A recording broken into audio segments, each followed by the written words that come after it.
All right, welcome guys. My name's Nikki Auckland. I'm a personal trainer. I am a coach. I am a Pilates instructor, and I'm also a nutritionist. God, that's a mouthful, especially when you've got Invisalign in. I feel like my mouth is huge. Sorry about that. Today's video is gonna briefly cover the basics of macronutrients and what it all kind of really means and what's gonna be important for your fitness and health journey.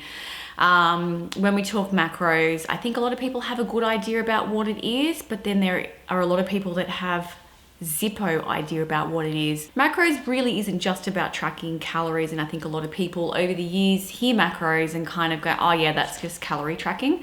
But I want to break it down a bit further for you because it does really make a massive difference if you are somebody who's going on a bit of a fat loss journey. If you are looking at improving your diet or you're looking to improve your health, I think it's like one of those non-negotiable things to really kind of understand what you're eating. I know that when a lot of clients come to me, face-to-face in the studio, or they're doing online PT with me, or they're in the Fit Body Project community, I really want to know what they're eating, because how do we know where to start if we don't have a baseline, if we don't have some understanding of their current nutritional habits? How do we improve them?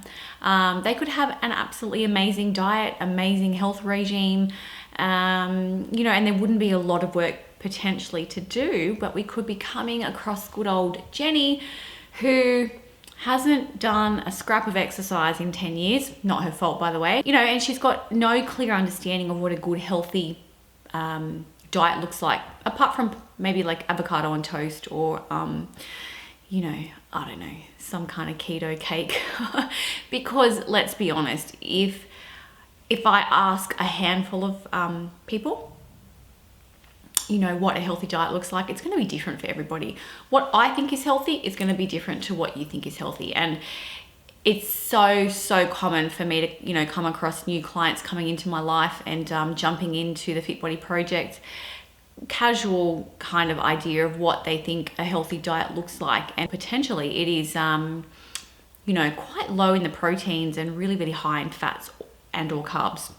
So they're not actually in a calorie deficit. Although they're eating healthy, they could be eating like beautiful, avocado on toast for brekkie, eggs and nuts and seeds in a beautiful big like poke bowl for lunch.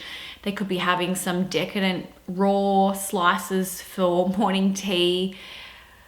Same with afternoon tea. God knows those raw slices are packed with calories. And they could be having a really nice like salmon with a sauce or something for dinner with, some veggies.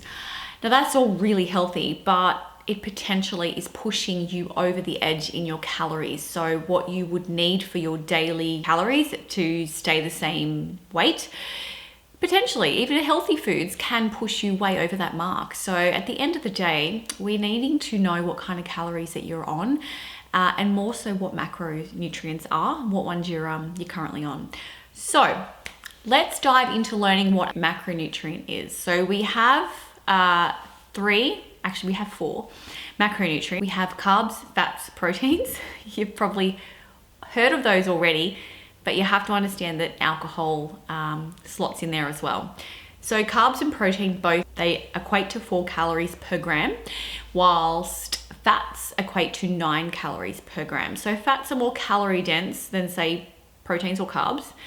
Alcohol sits right in the middle at 7 calories. So it's good to be aware. We don't have to worry too much about alcohol calories at the moment. We can slot those in the Fit Body Project. We just slot those in beautifully. It's not a big deal, but it is something worth knowing about. Okay, so we know what they are. We've got the protein, we've got the carbs, we've got the fats. In my experience, a lot of women that come to me are hugely under eating in protein. Hugely. Now, from a fitness standpoint, if we look at some of the guidelines of what a woman, her minimum protein count would be, it is quite low. Looking from a fitness standpoint and looking from a standpoint of improving your health and your ability to adhere to, say, a calorie or a macronutrient plan, we really want to be looking at a higher level of protein. So that is the first thing that I'd like to say, is that protein is a macronutrient that is largely underutilized when we're looking at fat loss, or we're looking at satiety, and we're looking at maybe a calorie deficit. And we need to address that as a nation. We need to address that. I think it's very common for people to be so worried about, carbs, say keto or, low fat, but we do have to address the fact that a lot of people are not getting enough protein. So let's go to point 2 here. We have to look at the whole picture, and we have to understand about energy balance. So energy balance is going to be something like, how active are you? You're going to be very different to me, who's going to be very different to Jenny, my friend. And we have to kind of understand that we're all coming from a different energy standpoint, and how we tackle that with our macronutrients is going to play a big part in whether we actually achieve fat loss or maintain our body weight, or in fact put on body weight. So we need to understand what our total daily energy expenditure is. I have a calculator that will help you work out what your maintenance calories would be. And therefore we can then start to work out a plan of what we would need to do to be in a calorie deficit to elicit fat loss and reach those goals. So whether it be understanding what you're eating just to feel good, making sure that you're not hungry all the time, you don't binge on sweets and snacks, that can play a massive role in what macronutrient split you have. Are you under eating, which is a lot of women, may I just say, and having a further look at the calorie breakdown. So let's look at TDEE, total daily energy expenditure. We need to understand that there are a few factors that make up what our total daily energy expenditure looks like. Now, a big, huge chunk of that would be your BMR, your basal metabolic resting kind of number. And that is where, if you just woke up in the morning, laid in bed all day and scrolled your phone, your body still requires energy to do that. It still will be burning calories to be, making your skin cells turn over, it'll be making your heart, beat. It'll be all those processes, those hormone processes. It requires energy. So there is a huge, massive part of your daily energy expenditure that is required from there. There's also the thermogenic effect of food. These are big mouthfuls for me. And that is like the energy that you burn whilst you're digesting food. So every time you eat food, you digest food, and therefore your body's actually burning calories doing that. It's not a huge amount, don't get too excited. What else have we got? NEAT, one of my favorite ones, is non-exercise activity thermogenesis. So me just moving around here, scratching my head, walking to the fridge, twiddling my toes right now like I am, using my hands for expression. That's all non-exercise activity thermogenesis. It's actually moving the body without intent for exercise. So we actually over here in the Fit Body Project include steps in that. A lot of fitness coaches do. So it is movement outside of exercise, and it plays a huge part in, oh my gosh.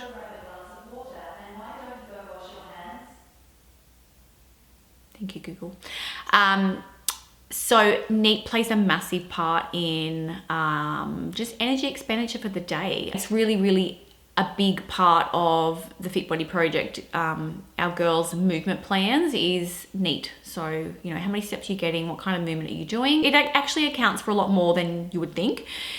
Now, a lot of people put so much focus and emphasis on their exercise activity thermogenesis, and that's like the smallest part. It's like 10% of your total daily energy expenditure. It doesn't equate to much. It's extremely important, yes, because during our exercise time slots, we have the ability to obviously grow fat, burn muscle. Yes, we can burn calories, release endorphins. There are so many positives to that, but it doesn't equate to a massive amount. The NEAT portion does. More so, and your BMR. So that is what we're looking at when we're looking at the whole picture of what we, total daily energy expenditure. We need to then understand how to manage that. So once we find out what our maintaining calories are, what we require just to exist and do our stuff.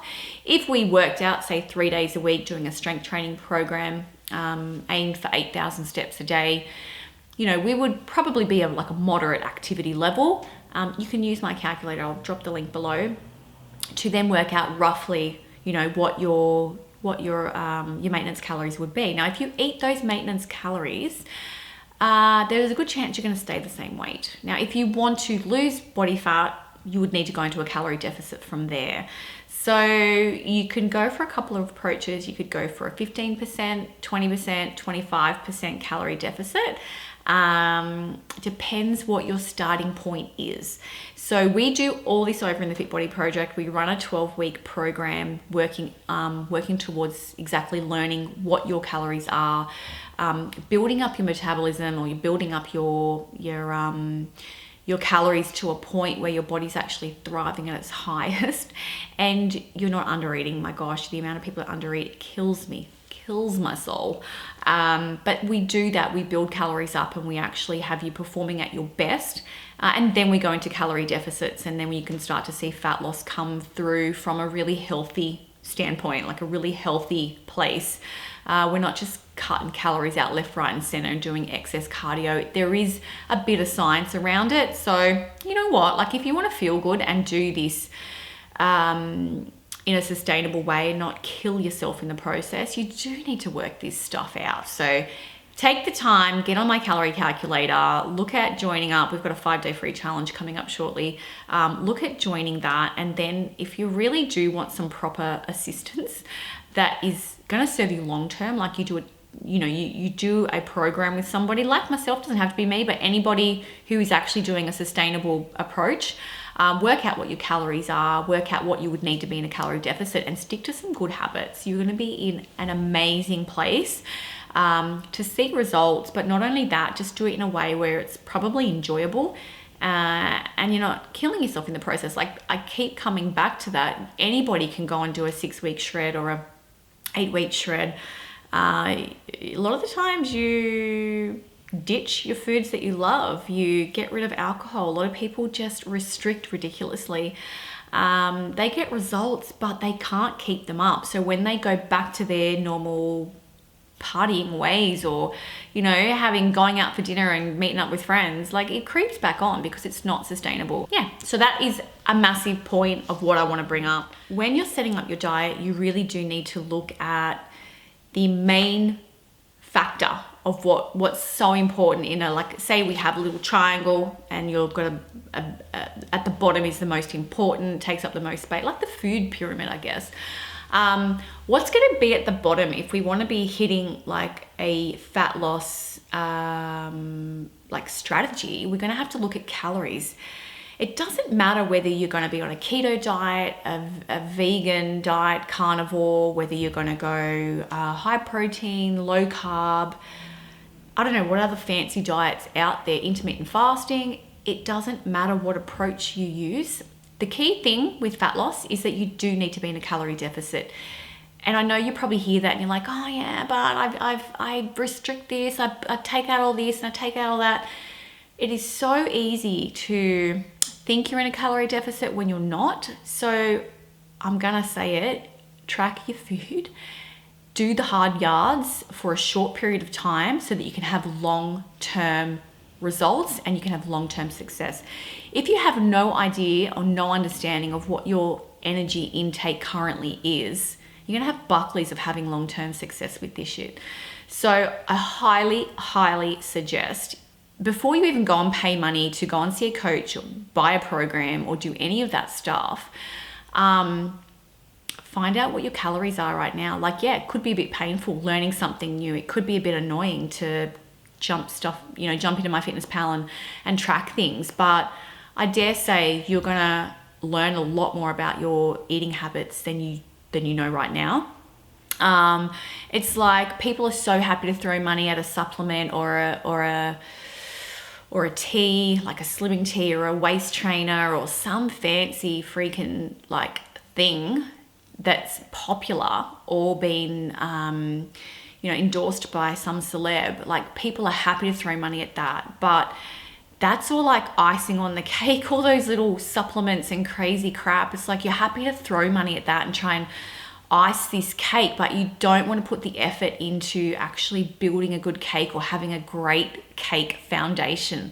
So think about that next time. Like, let's work on the cake first. Make sure the cake tastes freaking amazing.